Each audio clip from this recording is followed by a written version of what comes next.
What's up, Pooch? How are you? Chilling. I'm good, my friend. I'm good. Yourself? Not bad, not bad. Congratulations, Pooch, on Murder Company arriving in select theaters on digital and on demand July 5.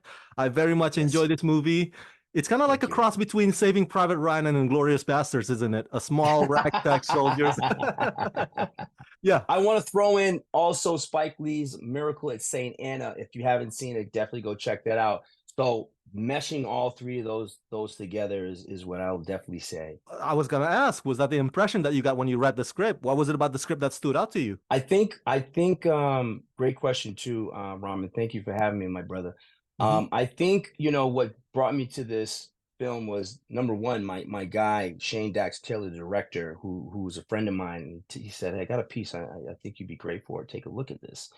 And there's a character in there, so a black character in this small Motley Crew unit of these different soldiers who of course were all white because black soldiers back then in World War II in the beginning weren't allowed to fight. They were in the military, but they weren't allowed to fight. And for whatever reason, I mean, we were still dealing with racism and segregation. We weren't integrated yet. And the military and sports are some of the places to where we can come together and fight, as one unit, whether, trying to achieve a championship or just trying to fight for our freedom. And I think with this film, um, playing this character and being able to represent for the black soldiers of that time to show how hard it was, but then also show that, we can't accomplish anything if we don't come together, in unity. And I found that these guys weren't just white soldiers. They became my brothers. And I think that's what and I feel um they would say the same. And we're working and with this Frenchman trying to help him get to his destination. So you have the odd bunch who go on this crazy mission, and it's not a racial thing. It's about brotherhood and the ultimate evil for the people who are familiar, all the historians. When you think of evil and hate and racism, you think of Adolf Hitler. And when you know the atrocities and how evil this man was and the things that he had done to those poor people, it's like, wait a second, why are we fighting each other when the ultimate evil is out there? And I think that's what it was about. It was about you know, the brotherhood, the camaraderie, and doing what was right.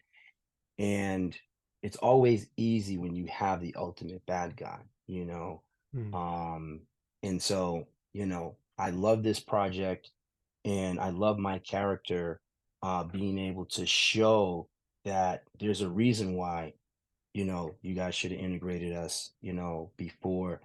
But things happen for a reason, and eventually you have people who know what it's really about, the bigger picture, and that's why we were able to get the green light to fight beside our white brothers and fight for the greater good.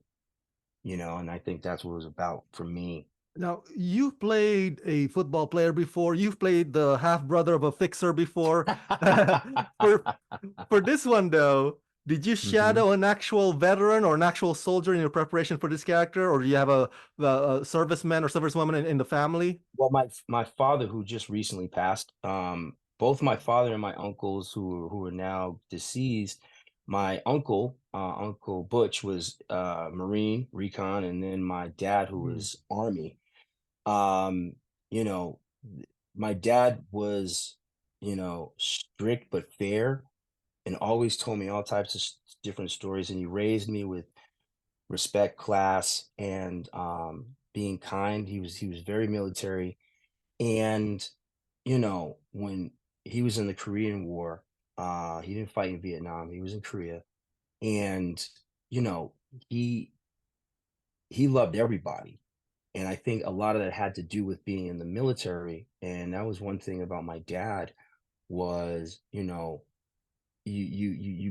kind and how you treat people how you want to be treated. And I never felt that he isolated anyone. He always welcomed everybody. But one of my best friends is in the military. He's Green Beret, Army Special Forces, Chris Melberg, active. And he says it's no joke out there. And I've always wanted to play in a military film as an actor. You mentioned you know, Ray Donovan, me playing the half brother of Leah Schreiber in Ray Donovan. My other brother, Dash Mayock, played Spunchy, was in Tigerland. Um, and I asked him before how was it like, and he's like, it's no joke. Just you can't predict what the weather's going to do. And we shot in Bulgaria, and we were wearing the authentic World War II things, like wardrobe. And you don't wear those clothes, Rama. They wear you. They're so heavy with the helmet, everything's authentic, and then you're carrying, the weaponry, and you're diving around. It's like when we were growing up playing cops or robbers as kids. But I will never ever try to undermine the real soldiers and people who do it for real. Shout out to the men and women of the U.S. military keeping us safe and keeping us free. It's no joke, and you know, I think I think as we watch this film, Murder Company, I think you're going to take away that it's an underdog story, and it's good and evil, you know, and the camaraderie that we face. That you know these guys are my brothers now. It doesn't matter the skin color, and I think the evolution of that to where we have the integration within our military now, and even women as well. Um, that's what it's about. We're all under one, two colors, three colors, we have red, white, and blue, America. So that for me was an awesome thing to represent, as far as military, and an amazing time in history with World War II, you know. But that to me, why I like that is because we saw exactly who was the enemy, the bad guy. And then as we go from Korea to Vietnam to Afghanistan and Iraq, it's crazy as how wars change, and reasonings, and what's real, what's not, what's bad, what's really bad, what's good.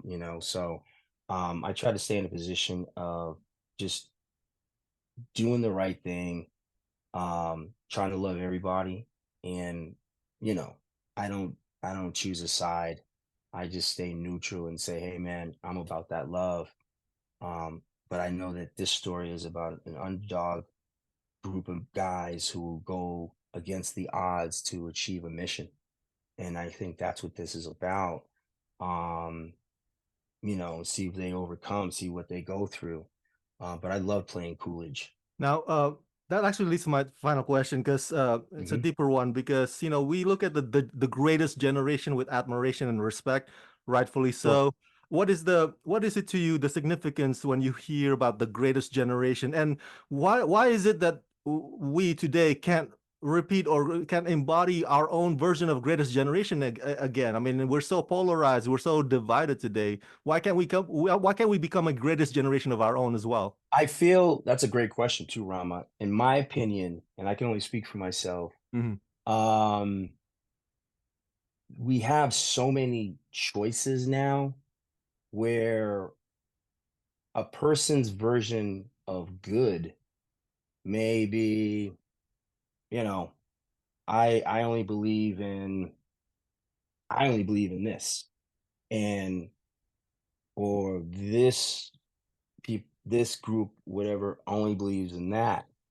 And I feel that, in my opinion, and I'm not trying to get all religious and spiritual, but I feel that we were all put here on this earth to enjoy each other, be in good energy, to be a part of this world in love, peace, and harmony.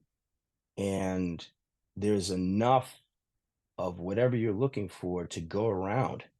You know what I mean? It doesn't have to be this is the only, power, or this is the only means of goodness. Like there's goods in everyone, is good in everything. And I think when we stop putting, our own views in front of other people's in a self, and I'm saying this from just my perspective in a selfish way, where live your life, but then allow someone else to live theirs. You know what I mean? I can't tell you why are you a vegan, or why are you, do that. That's not my business. That's for you to do. Whatever your get down or whatever your love is, live it to your fullest, man. Just do right by people. You be kind, you do everything within love, and we should be okay. That's just my take.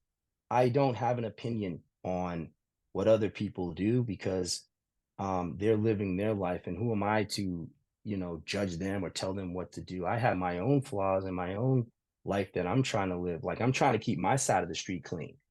So I think if we just allow people to live and do their own thing without judgment, we can become great.